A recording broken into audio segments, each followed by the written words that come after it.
Selamat datang di channel Cerita Cinta. Channelnya cerita cinta romantis. Sebelum lanjut, mohon dukungannya dengan like dan subscribe dulu. Suamiku dihina keluargaku, bagian 7. Arga membaringkan dirinya di atas ranjang, sembari menatap langit-langit kamar. Tampak pria itu seperti begitu banyak yang dia pikirkan. Aku berharap kau berbeda dengan keluargamu. Semua keluargamu itu terlalu rakus akan harta. Aku tidak suka dengan wanita matre. Bukannya aku pelit atau tidak ingin membiayai keinginan wanita yang aku cinta, tapi aku sudah trauma oleh kelakuan dia yang tidak pernah puas dengan yang namanya harta. Gumam Arga menarik nafas berat. Aku selalu berharap, kau berbeda dengan wanita-wanita lain, yang kebanyakan memandang seseorang dari materi. Batin Arga alias Rega. Perlahan kedua netra pria itu mulai terlelap. Keesokan harinya, di rumah Jisha terlihat wanita itu yang baru terbangun dari tidurnya. Jisha berusaha untuk turun dari atas ranjang. Dengan sedikit menyeret tubuhnya, karena rasa sakit yang terasa nyeri pada area kenikmatannya. Ini sakit sekali, gumam Jisha. Perlahan mulai berjalan ke kamar mandi, dengan sedikit kerepotan akibat kenikmatan semalam. Setiba wanita itu di dalam kamar mandi, tampak bulir bening mulai berjatuhan dari kedua matanya. Jujur saja, dia sangat sedih atas perlakuan suaminya kepadanya. Yang pergi begitu saja setelah pria itu membobol gawang pertahanannya. Dia sadar diri, bahwa dia adalah seorang istri yang harus memenuhi kebutuhan suaminya. Tapi bukan seperti ini yang dia harapkan. Di mana Arga membuat dia terlihat seperti wanita murahan, yang tidak punya harga diri sama sekali. Membayangkan itu semua, membuat hati Jisha terasa begitu sakit. Dia menangis sedih. Menumpahkan rasa sakit hati dalam kamar mandi, sambil berendam dengan air hangat. Berharap setelah itu kenikmatannya bisa terasa sedikit membaik, dari rasa nyeri akibat laki-laki yang membuatnya menangis. Usai membersihkan tubuhnya, Jisha bersiap-siap untuk berangkat ke toko. Wanita itu tak menuju dapur untuk sarapan. Terlihat dia keluar cepat dari rumah, sebelum kedua orang tuanya melihat dan akan menghentikannya. Ternyata Jisha menjalankan mobilnya ke rumah suaminya, untuk mencari pria itu di rumahnya. Meski hatinya terasa sakit, akibat sikap suaminya yang meninggalkannya semalam begitu saja. Tapi dia tetap mencari pria itu. Kemana Mas Arga? Kenapa dia tidak berada di rumahnya? Gumam Jisha heran. Setelah itu Jisha kembali ke mobil, karena ternyata rumah suaminya kosong dan Arga tidak ada di sana. Jisha melajukan mobilnya ke butik. Di lain sisi, terlihat Arga yang sedang bersiap-siap untuk berangkat ke kantor. Karena hari ini dia ada meeting penting yang tidak bisa dia lewatkan. Setelah bersiap dengan jas yang begitu rapi, dan sepatu yang mengkilat. Tak lupa dengan rambut yang ditata rapi. Membuat Arga sangat tampan dan pasti saat Jisha bertemu dengan dirinya yang sekarang, Jisha juga tidak akan percaya. Jika pria itu adalah suaminya yang sering bersamanya dalam satu kamar. Jisha memang sudah melihat wajah asli suaminya. Tapi wanita itu tidak pernah melihat rambut suaminya yang ditata rapi. Dengan penampilan yang sangat perfect, dan terlihat benar-benar seperti malaikat. Jika wanita itu melihat penampilan suaminya yang sekarang, dia pasti akan merasa minder jika ingin bergandeng dengan laki-laki itu. Jisha memang gadis yang cantik. Tapi jika Jisha dibandingkan dengan dia berlipat jauh lebih cantik daripada Jisha. Apalagi dia yang sangat perfect dari segi penampilan. Tentu saja kedua wanita itu sangat terlihat jauh berbeda, dari segi kecantikan. Tapi entah mengapa, kesederhanaan yang dimiliki Jisha dengan wajah yang imut dan manis. Membuat Arga jatuh dalam pesona wanita sederhana itu. Sehingga dia rela membuang-buang waktunya yang super sibuk, menjadi seorang satpam. Yang hanya untuk bisa mengenali Jisha lebih dalam. Tapi siapa yang menduga, ternyata keberuntungan berpihak kepadanya. Saat di tengah-tengah kacaunya pernikahan wanita itu yang disebabkan olehnya sendiri. Wanita itu malah datang ke arahnya, dan meminta untuk dia menikahi Jisha. Membuat semua yang sudah dia rencanakan menjadi lebih mudah. Rega, kau tidak sarapan, nak? Oma sudah menyiapkan sarapan untukmu, kata Oma Pramusita dengan senyuman penuh arti. Arga menatap curiga pada senyuman omanya itu. Apalagi yang sudah Oma berikan ke sarapan Rega, Oma? Tanya pria itu penuh curiga. Ayolah anak muda, jangan sering berprasangka buruk kepada omamu yang cantik ini. Tukas omanya, mencoba untuk menutupi sesuatu dari cucunya. Tidak, Oma. Rega ingin segera pergi. Karena sebentar lagi ada rapat penting di kantor. Pelak Arga yang tahu pasti omanya sudah menyiapkan sarapan yang aneh-aneh. Jangan menolak Oma, Rega. Tegas wanita itu menatap tajam ke arah cucunya. Arga memutar bola mata malas. Apa sih, Oma? Kesalnya. Sebentar. Oma Pramusita masuk ke dalam dapur dan mengambil secangkir minuman yang sudah dia sediakan. Kemudian kembali kepada cucunya lagi. Ini, diminum dulu. Arga yang malas, akhirnya meladeni omanya yang super-duper cerewet. Ia menuruti saja keinginan omanya itu. Baru saja ia meminum sedikit. Pria itu langsung memuntahkan minuman tersebut, yang membuat Oma Pramusita kesal. Oma apaan sih? Apa Oma mau membunuh Rega? Itu minuman apaan lagi? Kok rasanya aneh banget? Rega berdecak dibuat benar-benar kesal oleh omanya. Para pelayan yang melihat tingkah Oma dan cucu itu langsung menahan tawanya. Arga menatap tajam ke arah pelayan. Kalian menertawakan saya. Apa kalian mau dipecat? Oma Pramusita langsung menarik kuping cucunya, yang membuat harga diri Arga anjlok seketika di depan para pelayan. Enak saja mau pecat-pecat pelayan Oma. Jangan samakan istana ini seperti kantor kamu. Yang bisa kau berbuat sesuka hati, memecat karyawan meski hanya karena kesalahan sepele.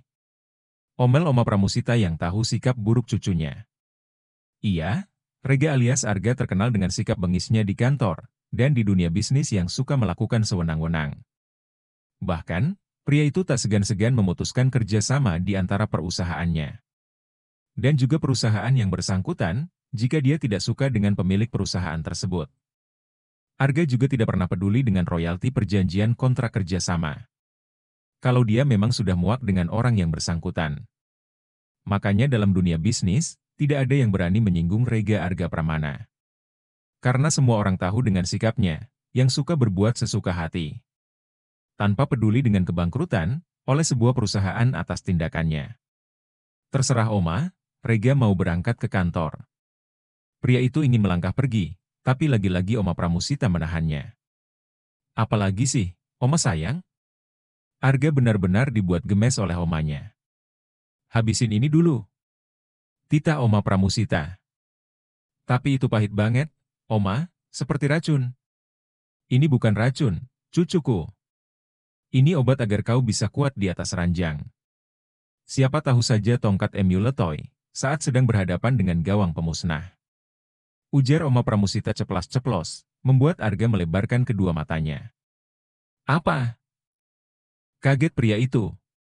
Berusaha memuntahkan ramuan tersebut, yang sudah terlanjur ia terminum sedikit. Tapi tentu saja ia tidak bisa memuntahkannya.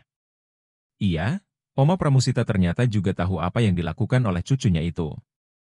Bahkan, Oma Pramusita sering menyuruh Arga untuk mengajak istrinya datang ke istananya. Tapi pria itu selalu menolak, dan berkata dia belum siap untuk menunjukkan jati dirinya kepada Jisha. Dengan perasaan dongkol, Arga akhirnya berangkat ke kantor akibat ulah omanya. Setibanya di kantor, ternyata Arga memarahi semua karyawannya, karena terlambat mempersiapkan meeting. Usai rapat, Arga masih terus marah-marah dan melangkah masuk ke dalam ruangannya. Dia bahkan menskorsing dua karyawan yang dia anggap penyebab terlambatnya rapat. Seperti itulah tingkah laku buruk yang melekat dalam diri Arga saat dia sedang marah. Tok, tok, tok. Terdengar suara ketukan dari luar pintu ruangan Arga. Tok, tok, tok. Untuk yang kedua kalinya pintu itu kembali diketuk. Tapi karena Arga yang sedang dalam emosi berat, dia tidak peduli pada ketukan pintu itu. Dia tahu, karyawan tidak akan ada yang berani masuk ke dalam ruangannya, tanpa seizin darinya. Akhirnya seseorang yang mengetuk pintu itu, masuk ke dalam meski tanpa izin si pemilik. Tak. Arga geram, karena seseorang berani masuk ke dalam ruangannya tanpa izin. Ia langsung melayangkan sebuah berkas keras, dan tepat mengenai dahi si wanita yang berdiri di ambang pintu. "Ah!" Wanita itu berteriak kesakitan, dan langsung memegang dahinya. "Jisha!" Kaget Arga saat suara wanita yang terkenal lemparannya itu, mirip dengan suara istrinya. Arga segera berdiri dan menghampiri wanita yang berada di depan pintu ruangannya. Pria itu melihat istrinya yang kepala yang memerah, karena terkena lemparannya. Kau tidak apa-apa? Sini aku akan mengobati lukamu.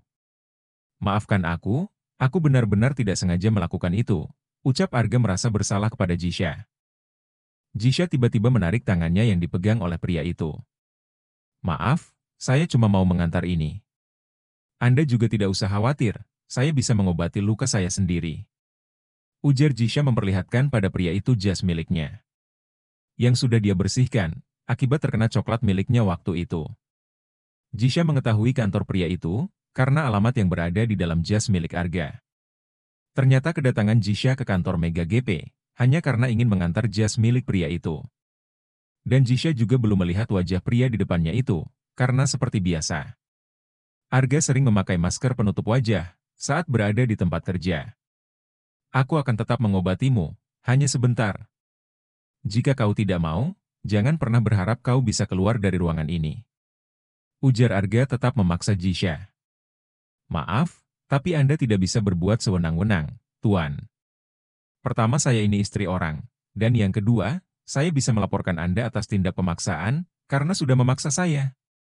Jisha menjawab dengan tegas, karena dia begitu tidak menyukai sikap laki-laki yang pemaksa seperti Rega. Yang tak dia ketahui pada hal itu adalah suaminya sendiri. Arga terdiam menatap kedua netra istrinya. Begitupun dengan Jisha yang menatap pria bermasker itu. Jujur saja dia merasa, pria di hadapannya sangat mirip dengan suaminya. Tapi saat mengingat kembali suaminya itu hanyalah pria biasa, yang bekerja sebagai satpam. Sedangkan laki-laki di depannya, adalah seorang pria yang terkenal dengan kekayaannya. Maka itu dia menepis jauh-jauh pemikirannya itu. Arga mengambil jas yang Jisha bawa untuknya. Saya minta maaf, Tuan. Karena kemarin saya sempat mengotori pakaian Anda. Tapi Anda tidak perlu khawatir lagi, karena baju itu sudah bersih sepenuhnya. Saya permisi dulu, Tuan. Jisha langsung keluar dari ruangan Arga, dan langsung pergi meninggalkan kantor itu. Arga menarik nafas, merasa bersalah kepada istrinya, karena sudah melukai hati dan fisik wanita itu. Maaf, Tuan. Sebentar lagi kita ada jadwal keluar kota. Tiba-tiba Vina datang dan memberitahukan tentang jadwal pria itu, yang sekaligus membuyarkan lamunannya. Apa tidak bisa ditunda saja? Mungkin tidak, Tuan. Karena ini untuk yang kesekian kalinya, jika kita menunda pertemuan lagi, jawab Vina sopan. Kalau begitu, segera siapkan apa saja yang ingin dibawa. Karena aku ingin segera pulang dari luar kota, titah Arga. Siap, Tuan. Waktu sudah menunjukkan pukul 8 malam. Tapi Jisha belum juga pulang, dia masih berada di tokonya sambil bersantai. Sedangkan karyawan yang lainnya, dari sore semuanya sudah pada pulang. Tinggal hanya dia yang berada di Jisha Cosmetic.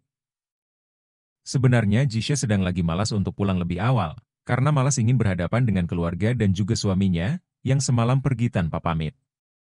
Wanita itu benar-benar tak tahu, jika orang yang dia temui di kantor Mega GP tadi adalah suaminya sendiri. Saat sedang sibuk dengan pikiran-pikirannya, tiba-tiba seseorang menyapanya. Hai, Jisha. Tiba-tiba terdengar suara laki-laki tak asing sedang mengajaknya berbicara. Wanita itu tersentak kaget saat mendengar seseorang menyebut namanya. Ketika melihat pria tersebut, Jisha merasa heran apa yang pria itu lakukan di tokonya malam-malam. Maaf, toko sudah tutup. Jika Anda ingin membeli sesuatu, sebaiknya Anda datang besok siang saja, Tuan. Ucap Jisha sedikit waspada, saat menyadari waktu yang sudah malam, dan juga tampak di luar lumayan sunyi. Kenapa? Apa kau keberatan dengan keberadaanku di sini? Tanya Rian dengan pandangan yang menatap Jisha penuh arti. Tidak, hanya saja aku ingin segera menutup toko ini. Jisha berdiri dan mengemasi barang-barangnya yang berada di atas meja. Setelahnya wanita itu ingin keluar. Tapi siapa yang menduga, Rian tiba-tiba saja mendorongnya dan menghimpitnya ke dinding. Hei! Apa yang kau lakukan? Lepaskan aku! Jisha berteriak dan memberontak. Kau memintaku untuk melepaskanmu? Apa kau pikir setelah kau mempermalukan aku di acara pernikahanmu, kau bisa lepas begitu saja? Kau salah, Jisha. Aku hanya menunggu sampai aku memiliki kesempatan seperti hari ini. Untuk bisa membuat kau menangis berteriak, dan memohon ampun. Karena sudah menolak untuk menikah denganku. Dan malah memilih menikah dengan seorang satpam, yang tidak ada apa-apanya jika dibandingkan dengan diriku. Sereret. Pria itu menarik baju Jisha hingga robek. Pria itu berniat untuk memperkaos wanita itu, karena berpikir sudah menolak untuk menikah dengannya. Dan merendahkan harga dirinya, dengan memilih menikah dengan seorang satpam. Lepaskan aku. Tolong. Jisha berteriak histeris, dan berharap ada seseorang yang ingin menyelamatkannya. Berteriaklah sepuas hatimu. Karena tidak akan ada siapapun yang akan mendengarmu. Ucap Rian semakin menjadi-jadi, bahkan menarik jilbab Jisha sehingga lepas dari kepalanya. Aku tidak menyangka. Ternyata kau wanita yang sangat cantik tanpa jilbab, yang menutup rambutmu. Rian mulai meraba paha Jisha dan memaksa mencium wanita itu, yang terus saja memberontak. Tidak. Jisha tak sengaja meraih pas bunga hiasan, dan langsung mengayunkan tepat mengenai kepala Rian. Buk! Karena pukulan yang sangat keras mengenai tepat di kepala Rian. Pria itu terhuyung dan tewas seketika, dengan kecap yang bersimbah di dalam Jisha kosmetik. Au! Teriak seorang wanita. Yang tadi mendengar keributan di dalam Jisha kosmetik, dan langsung masuk ke dalam. Setibanya di dalam, betapa kagetnya dia melihat pemandangan mengerikan. Jisha buru-buru mengambil jilbabnya, dan memakainya dengan segera. Dia juga mengambil kain lapisan meja untuk menutupi tubuhnya dari sobekan baju akibat perbuatan Rian. Yang tadinya sunyi, tiba-tiba Jisha kosmetik dipenuhi oleh kerumunan orang-orang. Berbondong-bondong untuk datang melihat kejadian pembunuhan yang tidak disengaja oleh Jisha, karena demi bisa melindungi dirinya dari perbuatan pria bejat seperti Rian. Pembunuh. Dia membunuh pria itu. Ada banyak suara dari orang-orang yang kaget, melihat Jisha membunuh seorang laki-laki. Tak berapa lama, polisi pun datang dan langsung membawa Jisha ke kantor polisi, untuk dimintai keterangan lebih lanjut. Tentang kasus pembunuhan yang dia lakukan pada Rian. Yang tadinya hidup Jisha tenang-tenang saja dan terasa damai, tiba-tiba berubah hanya sekelip mata. Jisha masih syok dengan apa yang baru saja terjadi. Sehingga wanita itu tidak bisa mengeluarkan kata-kata, saat sedang diinterogasi oleh polisi. Dia terlihat seperti linglung. Dan hanya menggeleng tanpa henti terus menangis. Bagaimana tidak syok? Dia hampir saja diperkaos oleh Rian. Malah dia tidak sengaja membunuh pria itu dengan tangannya sendiri, demi untuk bisa melindungi dirinya sendiri. Polisi saling melempar pandang, saat pertanyaan mereka berdua tidak digubris oleh Jisha. Bagaimana wanita itu ingin menjawab pertanyaan mereka, kalau dia sendiri masih sangat syok menghadapi kenyataan. Jika dia baru saja membunuh seseorang. Para polisi terpaksa memasukkan Jisha ke dalam jeruji besi. Bersambung.